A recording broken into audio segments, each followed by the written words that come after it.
ನಮಸ್ತೆ ವೀಕ್ಷಕರೇ, dear doctor ವಿಶೇಷ ಕಾರ್ಯಕ್ರಮಕ್ಕೆ ಸ್ವಾಗತ. ನಾನು ವಿನುತಾ ಪರಮೇಶ್. ವೀಕ್ಷಕರೇ, ಪ್ರತಿಯೊಬ್ಬರು ಒಂದಲ್ಲ ಒಂದು ಆರೋಗ್ಯ ಸಮಸ್ಯೆಯಿಂದ ಬಳಲ್ತಾ ಇರ್ತಾರೆ. ಅಂತಹ ಆರೋಗ್ಯ ಸಮಸ್ಯೆಯಲ್ಲಿ ಗರ್ಭಕೋಶದ ಸಮಸ್ಯೆ ಕೂಡ ಒಂದು. ಕೆಲವೊಂದ್ಸರಿ ಡಾಕ್ಟರ್ಗಳು ಈ ಗರ್ಭಕೋಶವನ್ನೇ ತೆಗೆದು ಬಿಡಬೇಕು ಅಂತ ಹೇಳ್ತಾರೆ. ಅಂತಹ ಸಂದರ್ಭದಲ್ಲಿ ಏನು ಮಾಡಬೇಕು, ಯಾಕಾಗಿ ಡಾಕ್ಟರ್ ಇದನ್ನ ಹೇಳ್ತಾರೆ ಅನ್ನೋದರ ಬಗ್ಗೆ ಇವತ್ತಿನ ಡಿಯರ್ ಡಾಕ್ಟರ್ ಕಾರ್ಯಕ್ರಮದಲ್ಲಿ ನಾವು ಮಾತಾಡ್ತಾ ಹೋಗ್ತೇವೆ. ಮೊದಲಿಗೆ ಕಾರ್ಯಕ್ರಮಕ್ಕೆ ವಾಸವಿ ಹಾಸ್ಪಿಟಲ್ಸ್ ಬೆಂಗಳೂರಿನ doctor Rashmi A G, gynaecologist, laparoscopic surgeon ಇದ್ದಾರೆ. ರಶ್ಮಿ ಮೇಡಮ್, ಕಾರ್ಯಕ್ರಮಕ್ಕೆ ಸ್ವಾಗತ. ನಮಸ್ಕಾರ.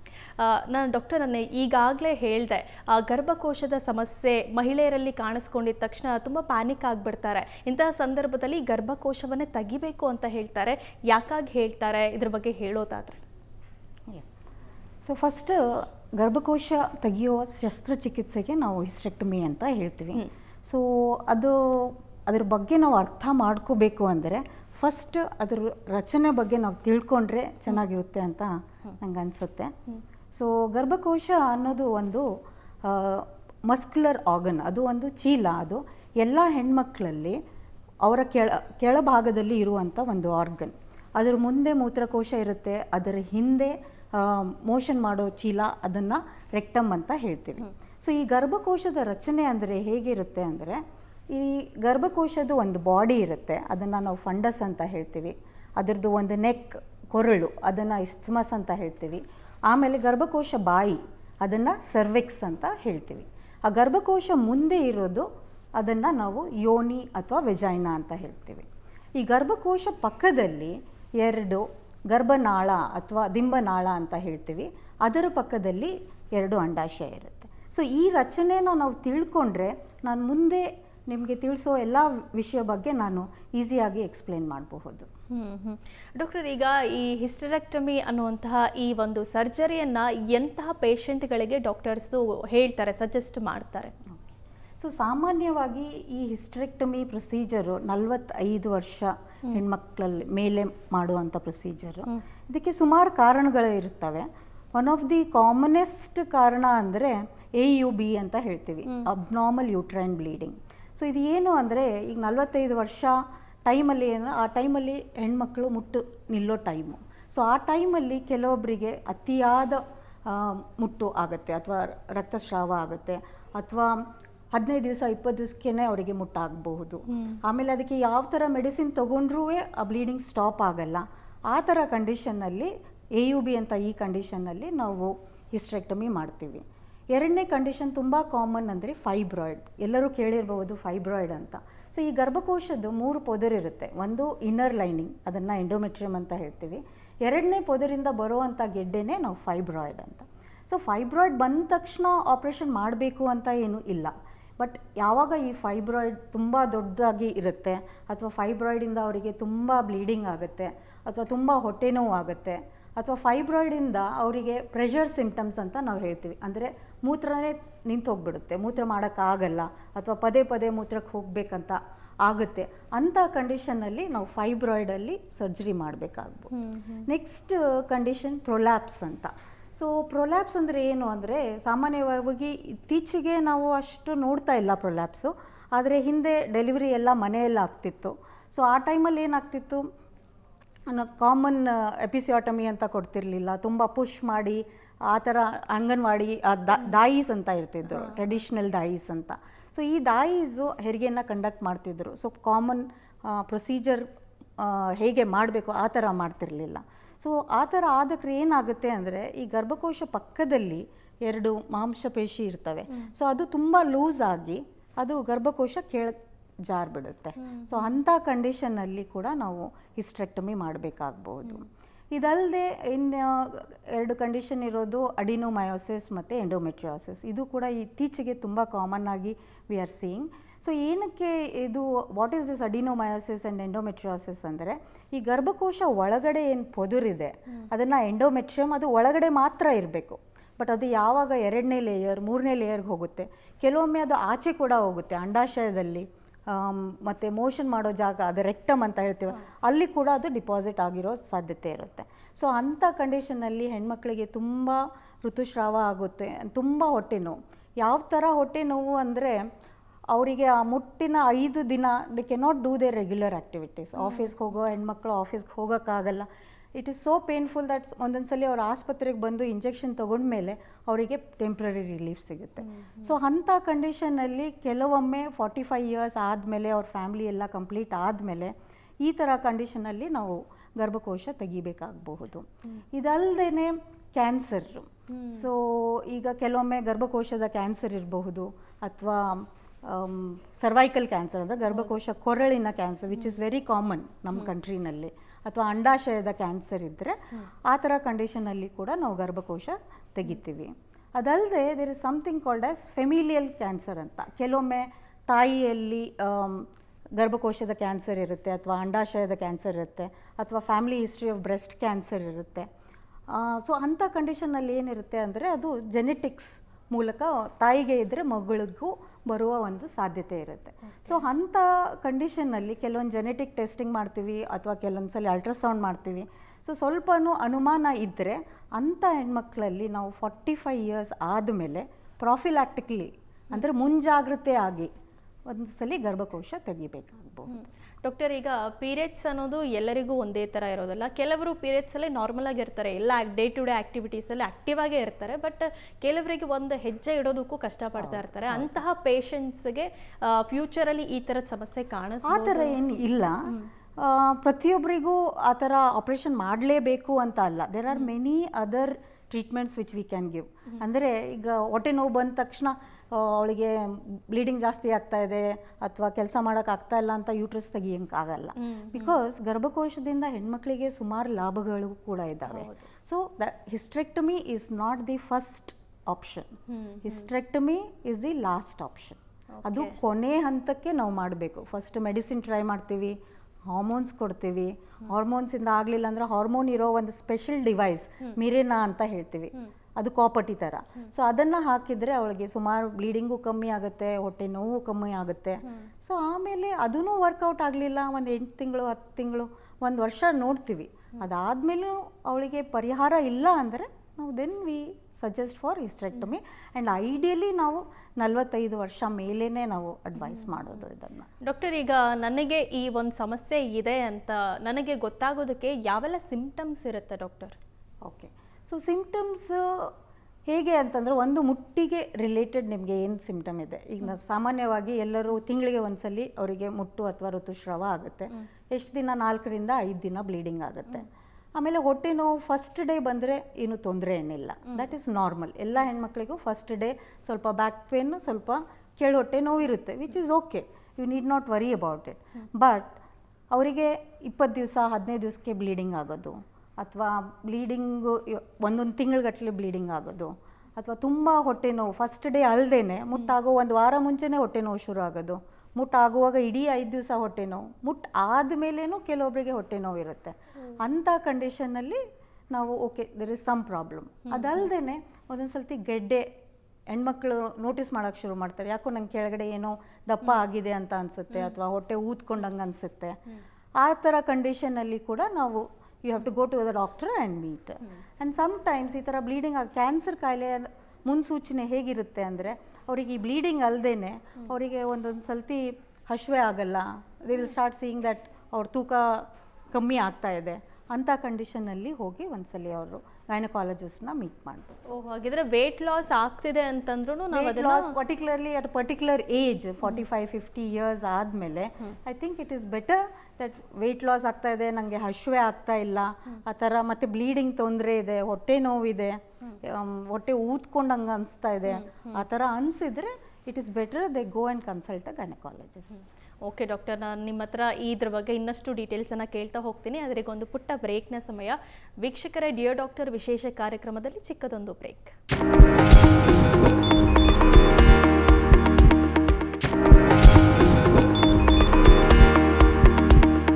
ಡಿಯರ್ ಡಾಕ್ಟರ್ ವಿಶೇಷ ಕಾರ್ಯಕ್ರಮಕ್ಕೆ ಮತ್ತೆ ಸ್ವಾಗತ. ಡಾಕ್ಟರ್, ನಾವು ಹಿಸ್ಟರೆಕ್ಟಮಿ ಬಗ್ಗೆ ಮಾತಾಡ್ತಾ ಇದ್ವಿ. ನಿಜವಾಗ್ಲೂ ನೀಡ್ ಇದೆಯಾ? ಮಹಿಳೆಯರು ಇದನ್ನು ಈ ಪ್ರೊಸೀಜರನ್ನು ಮಾಡಿಸ್ಲೇಬೇಕು ಅಂತ ಹೇಳೋದು ಕಷ್ಟ. ಅಂದರೆ ಯಾವ ಕಂಡೀಷನಲ್ಲಿ ಅವರಿಗೆ ಅನಿವಾರ್ಯ ಇರುವಾಗಲೇ ನಾವು ಅವರಿಗೆ ಸಜೆಸ್ಟ್ ಮಾಡೋದು ಗರ್ಭಕೋಶ ಯಾವಾಗ ಅವರಿಗೆ ಬ್ಲೀಡಿಂಗ್ ತೊಂದರೆ ಇರುತ್ತೆ, ಅಥವಾ ಈ ಬ್ಲೀಡಿಂಗ್ ಯಾವ ಮಟ್ಟಿಗೆ ಇದೆ ಅಂದರೆ ಅವರಿಗೆ ಕ್ಯಾನ್ಸರ್ ಕಾಯಿಲೆಯ ಮುನ್ಸೂಚನೆ ಇದೆ, ಆ ಟೆಸ್ಟ್ ಮಾಡಿದ್ರೆ ನಮಗೆ ಗೊತ್ತಾಗುತ್ತೆ. ಅಥವಾ ಫೈಬ್ರಾಯ್ಡ್ ಅಂತ ಕಂಡೀಷನಲ್ಲಿ ತುಂಬ ಹೊಟ್ಟೆ ತುಂಬ ದಪ್ಪ ಆಗಿ 5 ತಿಂಗಳು 6 ತಿಂಗಳು ಗರ್ಭಿಣಿಯಷ್ಟು ದಪ್ಪ ಆಗುತ್ತೆ ಒಂದೊಂದು ಸಲ್ತಿ ಗರ್ಭಕೋಶ.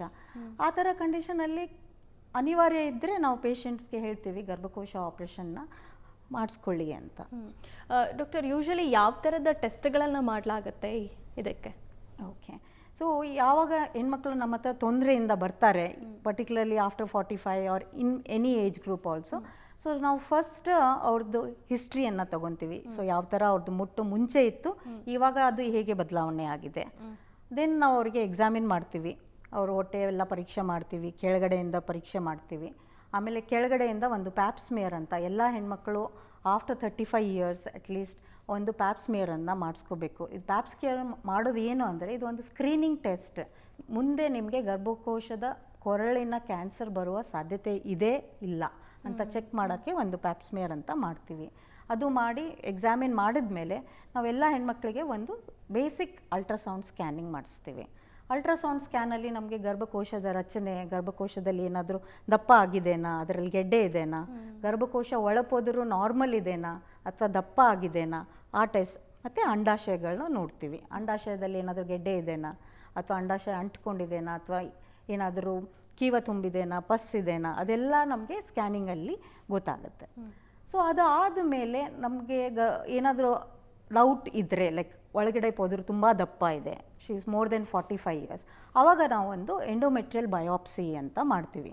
ಸೊ ಬಯೋಪ್ಸಿ ಮಾಡೋ ಉದ್ದೇಶ ಏನು ಅಂದರೆ, ಈ ನೋಡೋಕ್ಕೆ ದಪ್ಪ ಇದೆ ಬಟ್ ಒಳಗಡೆ ಏನು ತೊಂದರೆ ಇದೆ, ಇದರಲ್ಲಿ ಏನಾದರೂ ಕ್ಯಾನ್ಸರ್ ಕಾಯಿಲೆಯ ಮುನ್ಸೂಚನೆ ಇದೆನಾ ಅಂತ ನೋಡೋಕ್ಕೆ ನಾವೊಂದು ಬಯೋಪ್ಸಿ ಅಂತ ಮಾಡಿ ಅದನ್ನು ಮೈಕ್ರೋಸ್ಕೋಪಲ್ಲಿ ನೋಡಿ ಅದರಲ್ಲಿ ಮುಂದೆ ಕ್ಯಾನ್ಸರ್ ಬರುವ ಏನಾದರೂ ಸಾಧ್ಯತೆ ಇದೆನಾ ಅಂತ ಚೆಕ್ ಮಾಡ್ತೀವಿ. ಇದೆಲ್ಲ ನೋಡಿ ಕನ್ಸಿಡರ್ ಮಾಡಿ if everything is okay then ನಾವು ಫಸ್ಟ್ ಅವರಿಗೆ ಮೆಡಿಸಿನ್ಸ್ ಕೊಡ್ತೀವಿ, ಬ್ಲೀಡಿಂಗ್ ಕಮ್ಮಿ ಆಗೋಕ್ಕೆ, ಹೊಟ್ಟೆ ನೋವು ಕಮ್ಮಿ ಆಗೋಕ್ಕೆ. ಮೆಡಿಸಿನಿಂದ ಅವ್ರಿಗೆ ಸರಿ ಹೋಗಲಿಲ್ಲ ಅಂದರೆ ನೆಕ್ಸ್ಟ್ ಅವರಿಗೆ ಹಾರ್ಮೋನ್ಸ್ ಕೊಡ್ತೀವಿ. ಹಾರ್ಮೋನು ನೆಕ್ಸ್ಟ್ ಆಪ್ಷನ್ ಅಂದರೆ ಮಿರೆನಾ ಅಂತ ಬರುತ್ತೆ, ಒಂದು ಸ್ಪೆಷಲ್ ಕಾಪಟಿ. ಈ ಕಾಪಟಿ ಒಳಗಡೆನೇ ಅದು ಹಾರ್ಮೋನ್ ಇರುತ್ತೆ. ಸೊ ಅದು ಆ ಹೆಣ್ಮಕ್ಳಿಗೆ ಎಷ್ಟು ಹಾರ್ಮೋನ್ ಬೇಕೋ ಅದು ಅದೇ ರಿಲೀಸ್ ಮಾಡ್ತಾ ಇರುತ್ತೆ. ಒಂದ್ಸಲಿ ಹಾಕಿದರೆ ಅದು 5 ಇಯರ್ಸ್ ಅವರಿಗೆ ವರ್ಕ್ ಆಗುತ್ತೆ. So that also we try. If all these options don't work, then we suggest them to go for hysterectomy. Doctor, ಈಗ ಈ ಹಿಸ್ಟರೆಕ್ಟಮಿ ಮಾಡಿಸೋದ್ರಿಂದ ಅದರಿಂದ ಏನೇನು ಬೆನಿಫಿಟ್ಸ್ ಸಿಗುತ್ತೆ ಡಾಕ್ಟರ್? ಬೆನಿಫಿಟ್ಸ್ ಅಂತ ಏನೂ ಇಲ್ಲ. ಬೆನಿಫಿಟ್ಸ್ ಅಂದರೆ ಅವಳದೇನು ಪ್ರಾಬ್ಲಮ್ ಇದೆ ಆ ಪ್ರಾಬ್ಲಮ್ಗೆ ಅವಳಿಗೆ ಪರಿಹಾರ ಸಿಗುತ್ತೆ. ಸೊ ಹಿಸ್ಟರೆಕ್ಟಮಿ ಮಾಡೋದ್ರಿಂದ ಬೆನಿಫಿಟ್ ಅಂತಲ್ಲ, whatever is the reason for why we are doing hysterectomy. ಏನಕ್ಕೆ ಹಿಸ್ಟರೆಕ್ಟಮಿ ಮಾಡ್ತಾಯಿರೋ, ಗೆಡ್ಡೆ ಇದ್ದರೆ ಗೆಡ್ಡೆ ಹೋಗುತ್ತೆ, ಕ್ಯಾನ್ಸರ್ ಕಾಯಿಲೆ ಮುಂದೆ ಬರೋದಿದ್ರೆ ಅದನ್ನು ತಡೆಗಟ್ಟಬಹುದು. ಅವರಿಗೆ ಹೊಟ್ಟೆ ನೋವು ಗರ್ಭಕೋಶದಿಂದ ಅಥವಾ ಅಡಿನೋಮಯೋಸಿಸ್, ಎಂಡೋಮೆಟ್ರಿಯೋಸಿಸ್ ಇದ್ದರೆ ಸಿಕ್ಕಾಪಟ್ಟೆ ಹೊಟ್ಟೆ ನೋವು ಇರುತ್ತೆ. ಸೊ ಗರ್ಭಕೋಶ ತೆಗಿಯೋದ್ರಿಂದ ಅವಳಿಗೆ ಹೊಟ್ಟೆ ನೋವು ಕಮ್ಮಿ ಆಗುತ್ತೆ. So all our problems are relieved. If ಗರ್ಭಕೋಶದಿಂದ ಅವಳಿಗೆ ಸಮಸ್ಯೆ ಆಗ್ತಾ ಇದ್ದರೆ ಗರ್ಭಕೋಶ ತೆಗಿಯೋದ್ರಿಂದ ಅವಳಿಗೆ 100% ಬೆನಿಫಿಟ್ ಇದೆ. ಡಾಕ್ಟರ್, ಈ ಪ್ರೊಸೀಜರ್ ಯಾವ ರೀತಿ ಇರುತ್ತೆ, ಟ್ರೀಟ್ಮೆಂಟ್ ಇದು? ಓಕೆ, ಸೊ ಗರ್ಭಕೋಶ ತೆಗಿಯೋದು ಡಿಪೆಂಡ್ಸ್ ಆನ್ ದಿ ನಾವು ಯಾವ ರೀತಿಯಿಂದ ಅದನ್ನು ತೆಗಿತೀವಿ. ಸೊ ಕೆಲವೊಮ್ಮೆ ಏನು ಅಂತಂದರೆ ಮುಂಚೆ ಎಲ್ಲ ತುಂಬ ಕಾಮನ್ ಇತ್ತು, ಆವಾಗ ಗರ್ಭಕೋಶ ಹೊಟ್ಟೆ ಕೊಯ್ದು ತೆಗಿತಾ ಇದ್ದಾರೆ. ಲೈಕ್ ಸಿಸೇರಿಯನ್ ಹೇಗೆ ಮಾಡ್ತೀವಿ ಅದೇ ಥರ ಒಂದು 10 ಸೆಂಟಿಮೀಟರ್ ಇದರಲ್ಲಿ ನಾವು ಹೊಟ್ಟೆ ಕೊಯ್ದು ಗರ್ಭಕೋಶನ ತೆಗಿತಿದ್ವಿ. ಅದಕ್ಕೆ ಅಬ್ಡಾಮಿನಲ್ ಹಿಸ್ಟರೆಕ್ಟಮಿ ಅಂತ ಹೇಳ್ತಿದ್ವಿ. ಈಗ ನಾನು ಮುಂಚೆ ಹೇಳ್ದಂಗೆ ಗರ್ಭಕೋಶ ಕೆಲವೊಮ್ಮೆ ಕೆಳಗಡೆ ಜರುಗುತ್ತೆ ಅಥವಾ ಕೆಲವೊಮ್ಮೆ ಗೆಡ್ಡೆಗಳು ಇದ್ದರೂ ಕೂಡ ನಾವು ಅದನ್ನು ಯೋನಿಯ ಮೂಲಕ ತೆಗಿತೀವಿ. ಅದನ್ನೇ ನಾವು ವೆಜೈನಲ್ ಹಿಸ್ಟರೆಕ್ಟಮಿ ಅಂತ ನಾವು ಹೇಳ್ತೀವಿ. ಆಮೇಲೆ ಇತ್ತೀಚೆಗೆ ನಾವು it is since many years, ಒಂದು 15-20 ವರ್ಷದಿಂದ ಈ ಲ್ಯಾಪ್ರೋಸ್ಕೋಪಿಕ್ ಸರ್ಜರಿ ಅನ್ನೋದು ತುಂಬ ಕಾಮನ್ ಆಗಿ ಮಾಡ್ತಾ ಇದ್ದೀವಿ. ಇದು ಸ್ವಲ್ಪ ಅಡ್ವಾನ್ಸ್ ಸರ್ಜರಿ. ಇದರಲ್ಲಿ ಏನು ಅಂದರೆ ಹೊಟ್ಟೆ ಕೊಯ್ಯಲ್ಲ ನಾವು. ಸೊ ಒಂದು ಹೊಕ್ಕಳ ಮೇಲೆ ಒಂದು 10 ಮಿಲಿಮೀಟರ್ ಅಥವಾ 1 ಸೆಂಟಿಮೀಟರ್ ಅಷ್ಟು ಇನ್ಸಿಷನ್, ಇದನ್ನು ನಾವು ಕೀ ಹೋಲ್ ಸರ್ಜರಿ ಅಂತಲೂ ಹೇಳ್ತೀವಿ. ಸೊ ಇದು ಒಂದು 10 ಮಿಲಿಮೀಟರ್ ಇನ್ಸಿಷನಲ್ಲಿ ನಾವು ಒಳಗಡೆ ಕ್ಯಾಮ್ರಾವನ್ನು ಹಾಕಿ ಗರ್ಭಕೋಶನ ಇನ್ಸ್ಪೆಕ್ಟ್ ಮಾಡಿ ಸೈಡಲ್ಲಿ 5 ಮಿಲಿಮೀಟರ್ ಇನ್ಸಿಷನ್ನಲ್ಲಿ ನಾವು ಇಡೀ ಗರ್ಭಕೋಶನ ತೆಗಿಬೋದು. ಯಾವ ಸೈಜ್ ಗರ್ಭಕೋಶ ಆದರೂ ತೆಗಿಬೋದು. ಅದು 5 ತಿಂಗಳ ಗರ್ಭಿಣಿಯಷ್ಟು 6 ತಿಂಗಳ ಗರ್ಭಿಣಿಯಷ್ಟು ದೊಡ್ಡದಾಗಿದ್ದರೂ ಕೂಡ ನಾವು ಲ್ಯಾಪ್ರೋಸ್ಕೋಪಿ ಮೂಲಕ ಅದನ್ನು ತೆಗಿಬಹುದು. So advantage of this laparoscopic surgery is since the incision is only ಒಂದು ಸೆಂಟಿಮೀಟರ್, ಸೊ ರಿಕವರಿ ತುಂಬ ಫಾಸ್ಟ್. ಸೊ ಇವತ್ತು ಸರ್ಜರಿ ಮಾಡಿದ್ರೆ ಅದು ಒಂಥರ ಡೇ ಕೇರ್ ಪ್ರೊಸೀಜರ್ ಥರ. ಬೆಳಗ್ಗೆ ಸರ್ಜರಿ ಮಾಡಿದ್ರೆ by evening or next day ನಾವು ಪೇಷಂಟ್ನ ಡಿಸ್ಚಾರ್ಜ್ ಮಾಡ್ಬೋದು. ಅದಲ್ಲದೆ ಇವಾಗ ಇನ್ನೂ ಅಡ್ವಾನ್ಸ್ಡ್ ಅಂದರೆ ರೊಬಾಟಿಕ್ ಹಿಸ್ಟೆಕ್ಟಮಿ ಬಂದಿದೆ, wherein with the use of a robo we will do the surgery. It is like laparoscopy only, ಸ್ವಲ್ಪ ಅಡ್ವಾನ್ಸ್ ಸರ್ಜರಿ, ಸ್ವಲ್ಪ ಕಾಂಪ್ಲಿಕೇಟೆಡ್ ಸರ್ಜರೀಸಲ್ಲಿ robotic hysterectomy is beneficial. Okay doctor, ನಿಮ್ಮ ಹತ್ರ ಮತ್ತಷ್ಟು ಡೀಟೇಲ್ಸ್ ಕೇಳ್ತೀನಿ. ಈಗ ಮತ್ತೊಂದು ಬ್ರೇಕ್ನ ಸಮಯ. ವೀಕ್ಷಕರೇ, ಡಿಯರ್ ಡಾಕ್ಟರ್ ವಿಶೇಷ ಕಾರ್ಯಕ್ರಮದಲ್ಲಿ ಮತ್ತೊಂದು ಪುಟ್ಟ ಬ್ರೇಕ್.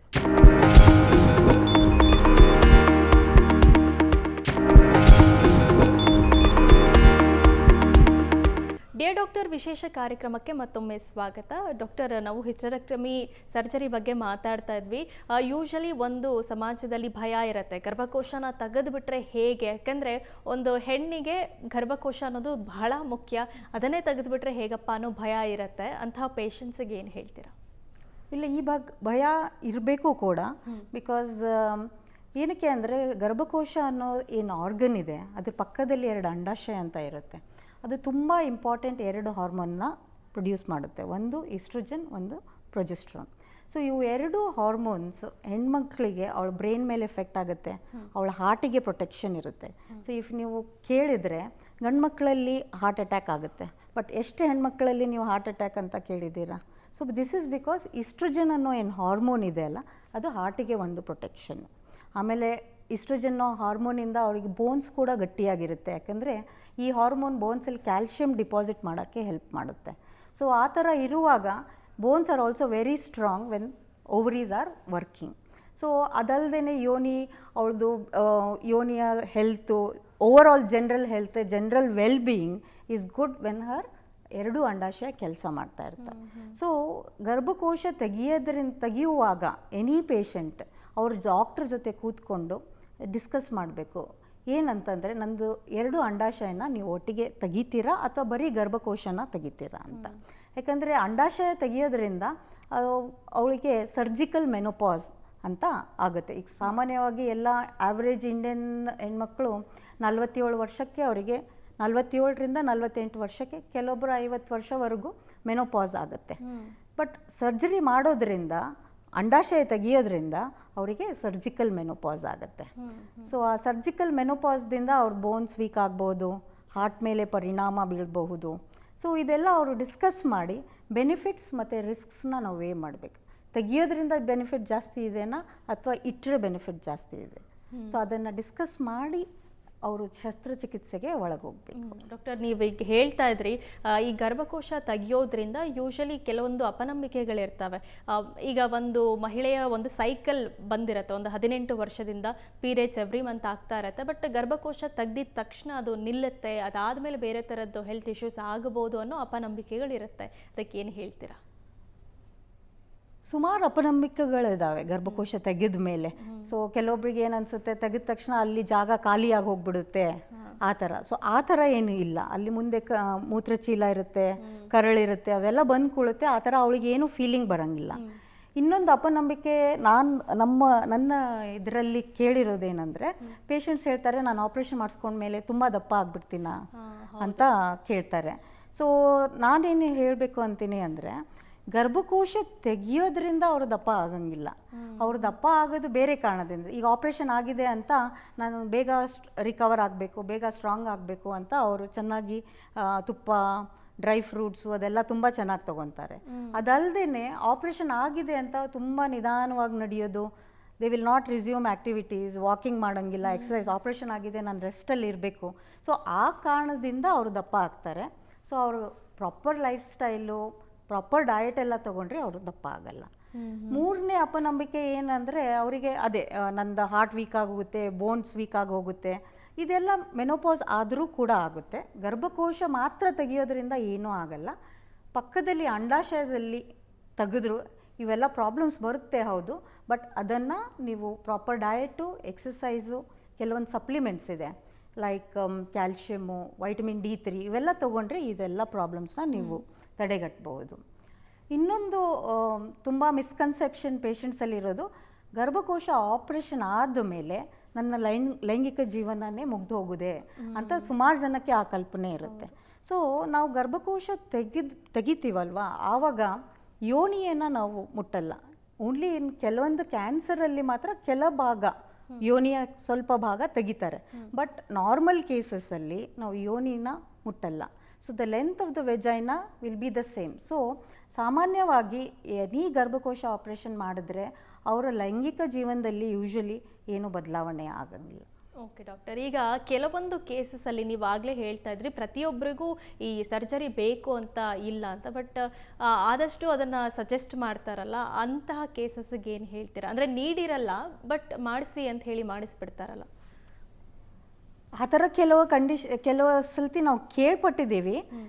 ಕೆಲವೊಬ್ಬರು ಅಡ್ವೈಸ್ ಮಾಡ್ತಾರೆ. ಸೊ ಆ ಥರ ಪೇಷಂಟ್ಗೆ ಅನಿಸುತ್ತೆ ನನಗೆ ಆಪ್ರೇಷನ್ ಬೇಕಾಗಿಲ್ಲ, ಆದರೂ ಆ ಥರ ನನಗೆ ಹೇಳಿದ್ದಾರೆ ಅಂತಂದರೆ, if they are not convince they can ಹೋಗಿ ಒಂದು ಸೆಕೆಂಡ್ ಒಪಿನಿಯನ್ ತೊಗೋಬೋದು.